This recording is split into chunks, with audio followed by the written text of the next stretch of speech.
গোটা ডায়মন্ড হারবার লোকসভা কেন্দ্র এখানে কোনো রাজনৈতিক দলকে কোনো কর্মসূচি করতে দেওয়া হয় না।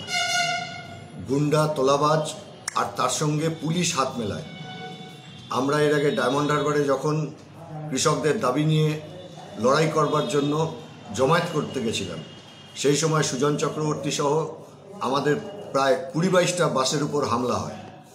এই বন্ধের আগেও আমরা ওখানে সরিষাতে আমাদের পুলিশের থেকে পারমিশন নিয়ে যে সভা করছিলাম, সেই সভার উপর হামলা হয়, স্টেজ ভেঙে দেয়, মাইক ভেঙে দেয়। গোটা ফলতায় কোথাও কেউ কোনো প্রচার করতে পারবে না এবং পুলিশের সঙ্গে গুন্ডারা হাত মিলিয়ে এই কাজ চালাচ্ছে এবং ভাইপোর ইন্ধনেই এই কাজ হচ্ছে। এই যে গণতন্ত্র হত্যা ভাইপোর নেতৃত্বে গোটা ডায়মন্ড হারবার কেন্দ্রে হচ্ছে এবং কোনো গণতান্ত্রিক কাজ সেখানে করতে দেওয়া হয় না, কোনো রাজনৈতিক দলকে কোনো কাজ করতে দেওয়া হয় না, এর বেশি দিন চলতে পারে না।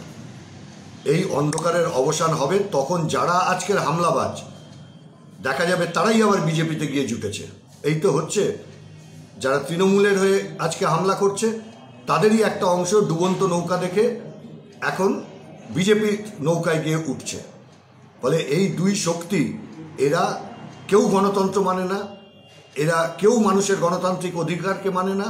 আর আমাদের লড়াই হচ্ছে এই গণতান্ত্রিক অধিকার, মানুষের প্রতিবাদের অধিকার, তাকে ফিরিয়ে দেওয়া। এটাই বামপন্থীদের মূল লড়াই।